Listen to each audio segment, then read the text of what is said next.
There is a moment before sleep where the familiar begins to unravel, a moment when the ordinary becomes extraordinary and stories take place as reality loosens its grip.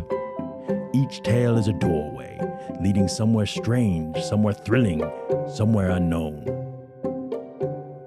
Perhaps tonight it will be something curious or mysterious, or maybe a whisper from the shadows. The outcome is never certain, but one thing is, once that moment comes, there is no turning back. Close your eyes if you dare and drift away into bedtime stories. Imagine, if you will, an ordinary box, plain and unassuming. But inside it, a choice, one that teeters on the edge of morality and mystery. The decision is yours to make, though the consequences are unseen, waiting in the shadows. A knock at the door, a tempting offer, and the weight of what-ifs suddenly presses down. From the mind of Richard Matheson, tonight we explore how far one will go when confronted with the unknown. Step carefully, for not every decision can be undone. This is Button.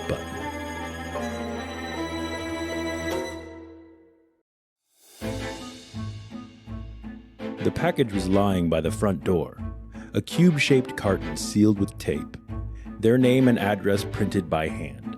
Mr. and Mrs. Arthur Lewis, 217 East 37th Street, New York, 10016. Norma picked it up, unlocked the door, and went into the apartment. It was just getting dark. After she put the lamb chops in the broiler, she sat down to open the package.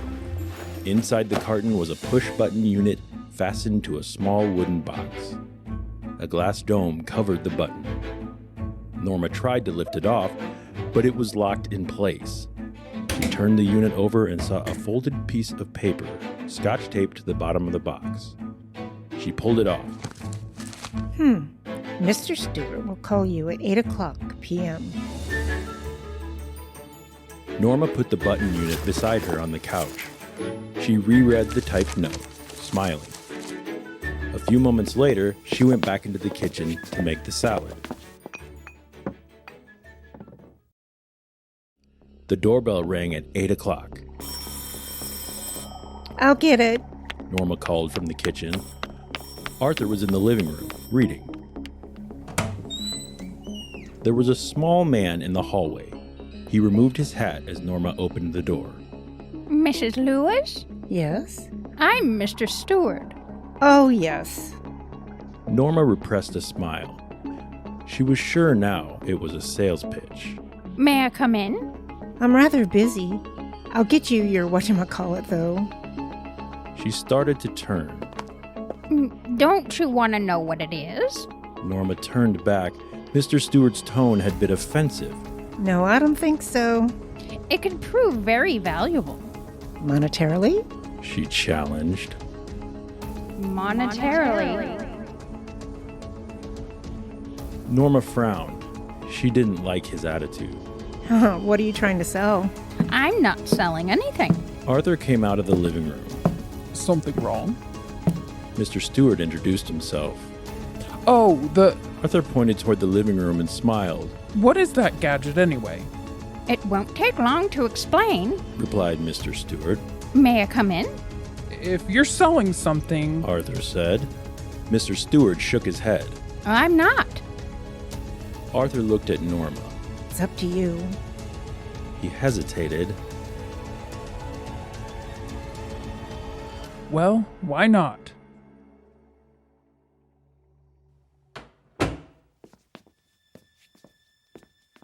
They went into the living room and Mr. Stewart sat in Norma's chair. He reached into an inside coat pocket and withdrew a small sealed envelope. Inside here is a key to the bell unit dome. He set the envelope on the chairside table. The bell is connected to our office.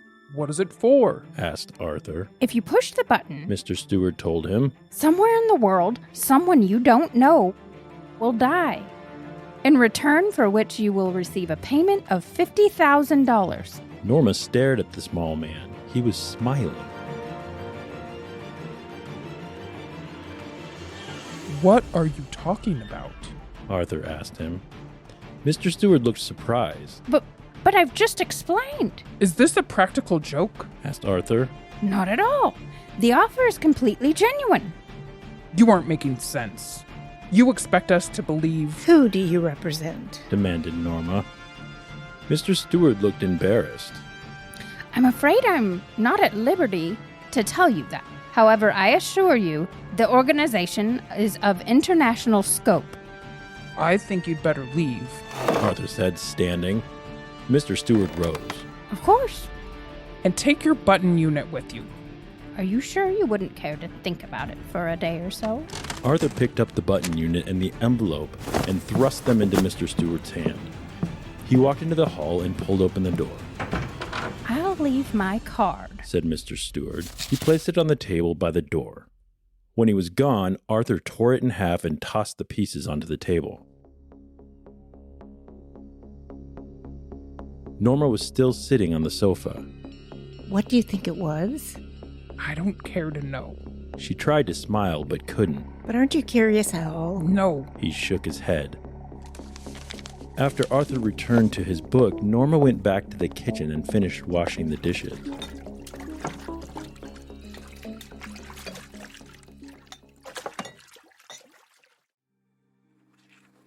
Why won't you talk about it? Arthur's eyes shifted as he brushed his teeth. He looked at his reflection in the bathroom mirror. Doesn't it even intrigue you? It offends me. I know, but Norma rolled another curler in her hair.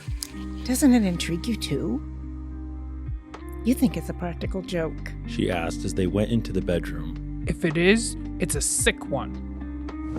Norma sat on her bed and took off her slippers. Maybe it's some kind of psychological research. Arthur shrugged. Could be.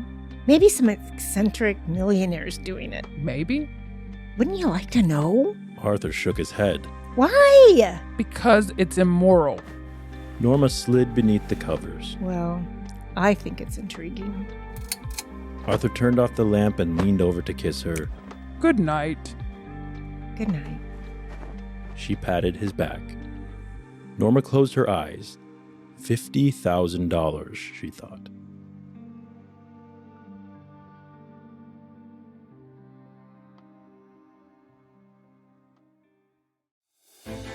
In the morning, as she left the apartment, Norma saw the card halves on the table. Impulsively, she dropped them into her purse. She locked the front door and joined Arthur in the elevator. While she was on her coffee break, she took the card halves from her purse and held the torn edges together. Only Mr. Stewart's name and telephone number were printed on the card. After lunch, she took the card halves from her purse again and scotch-taped the edges together. Why am I doing this? Just before 5, she dialed the number. Good afternoon, Said Mr. Stewart's voice. Norma almost hung up but restrained herself. She cleared her throat. This is Mrs. Lewis. Yes, Mrs. Lewis. I'm curious. That's natural. Not that I believe a word of what you told us. Oh, it's quite authentic. Well, whatever. When you said someone in the world would die, what did you mean? Well, exactly that. It could be anyone. All we guarantee is that you don't know them, and of course that you wouldn't have to watch them die. For $50,000. That is correct. She made a scoffing sound. It's crazy. Nevertheless, that is the proposition. Would you like me to return the button unit? Norma stiffened. Certainly not. She hung up angrily.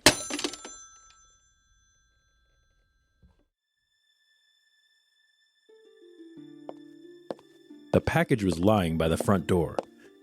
Norma saw it as she left the elevator. Well, of all the nerve, she thought. She glared at the carton as she unlocked the door. I just won't take it in, she thought. She went inside and started dinner. Later, she went into the front hall. Opening the door, she picked up the package and carried it into the kitchen, leaving it on the table. She She sat in the living room, looking out the window. After a while, she went back into the kitchen to turn the cutlets in the broiler. She put the package in the bottom cabinet. She'd throw it out in the morning. Maybe some eccentric millionaire is playing games with people. Arthur looked up from his dinner. I don't understand you. What does that mean? Let it go. Norma ate in silence. Suddenly, she put her fork down. Suppose it is a genuine offer. Arthur stared at her. Suppose it's a genuine offer? All right, suppose it is. He looked incredulous. What would you like to do? Get the button back and push it? Murder someone? Norma looked disgusted. Murder? How would you define it? If you don't even know the person? Arthur looked astounded. Are you saying what I think you are? If it's some old Chinese peasant 10,000 miles away? Some diseased native in the Congo? How about a baby boy in Pennsylvania? Some beautiful little girl on the next block. Now you're loading things. The point is, Norma, what's the difference whom you kill? It's still murder. The point is, if it's someone you've never seen in your life and never will see, someone whose death you don't even have to know about, you still wouldn't push the button? Arthur stared at her, appalled. You mean you would? $50,000, Arthur. What has the amount? $50,000, Arthur. A chance to take that trip to Europe we've always talked about. Norma, no. A chance to buy that cottage on the island. Norma, no. His face was white. She shuddered. All right, take it easy. Why are you getting so upset? It's only talk. After dinner, Arthur went into the living room. Before he left the table, he said, I'd rather not discuss this anymore if you don't mind.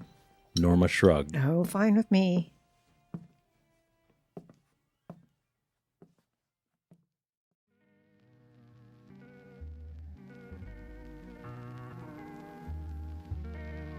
She got up earlier than usual to make pancakes, eggs, and bacon for Arthur's breakfast. What's the occasion? He asked with a smile. No occasion. Norma looked offended. I wanted to do it, that's all. Good. I'm glad you did. She refilled his cup. Wanted to show you that I'm not Not what? selfish. Did I say you were? Well, She gestured vaguely. last night, Arthur didn't speak. all that talk about the button, I think you, misunderstood me. In what way? His voice was guarded. I think you felt She gestured again. that I was only thinking of myself. Oh, I wasn't. Norma. Well, I wasn't. When I talked about Europe, a cottage on the island, Norma, why are we getting so involved in this? I'm not involved at all. She drew in a shaking breath. I'm simply trying to indicate that What? I'd like for us to go to Europe. I'd like for us to have a cottage on the island. Like for us to have a nicer apartment, nicer furniture, nicer clothes, a car. Like for us to finally have a baby, for that matter. Norma, we will. When? He stared at her in dismay. Norma. When? Are you He seemed to draw back slightly. really saying, I'm saying that they're probably doing it for some research project. Norma? She cut him off. That they want to know what average people would do under such a circumstance. That they're just saying someone that would die in order to study reactions. See if there'd be guilt, anxiety, whatever. You don't think they'd kill somebody, do you? Arthur didn't answer.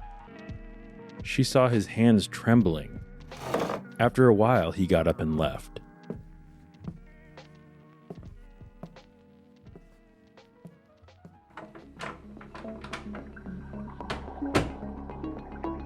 When he'd gone to work, Norma remained at the table, staring into her coffee. I'm going to be late, she thought.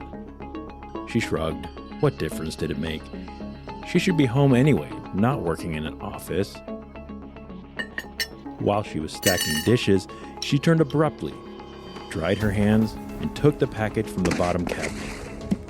Opening it, she set the button unit on the table. She stared at it for a long time before taking the key from its envelope and removing the glass dome. She stared at the button. How ridiculous, she thought. All this over a meaningless button? Reaching out, she pressed it down. For us, she thought angrily. She shuddered. Was it happening? A chill of horror swept across her. In a moment, it had passed. She made a contemptuous noise. Ridiculous, she thought, to get so worked up over nothing. She threw the button, dome, and key into the wastebasket and hurried to dress for work.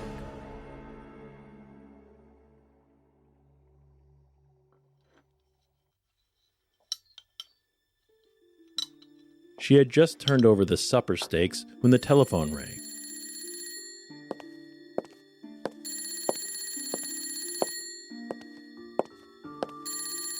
She picked up the receiver. Hello? Mrs. Lewis? Yes? This is the Lenox Hill Hospital. She felt unreal as the voice informed her of the subway accident, the shoving crowd. Arthur pushed from the platform in front of the train. She was conscious of shaking her head, but couldn't stop. As she hung up, she remembered Arthur's life insurance policy for $25,000, with double indemnity for... No. She couldn't seem to breathe. She struggled to her feet and walked into the kitchen numbly. Something cold pressed at her skull as she removed the button unit from the wastebasket. There were no nails or screws visible. She couldn't see how it was put together. Abruptly, she began to smash it on the sink edge, pounding it harder and harder until the wood split. She pulled the sides apart, cutting her fingers without noticing. There were no transistors in the box, no wires or tubes. The box was empty. She whirled with a gasp as the telephone rang. Stumbling into the living room, she picked up the receiver. Mrs. Lewis? Mr. Stewart asked. You said I would know the one that died. My dear lady, do you really think you knew your husband?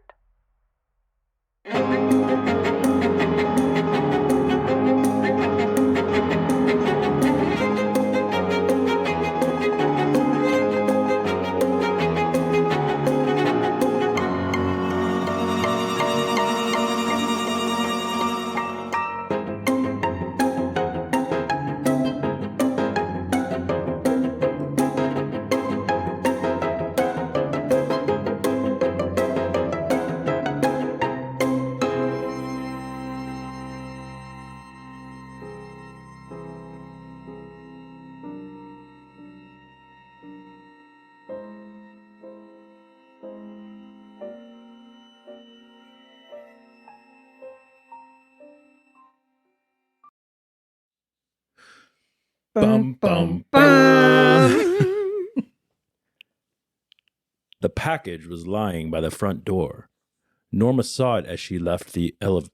Norma saw it at bitch.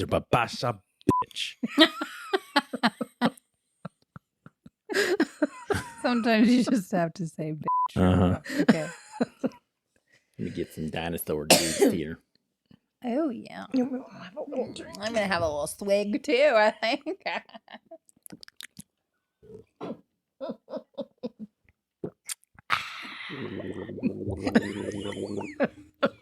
Unique New York.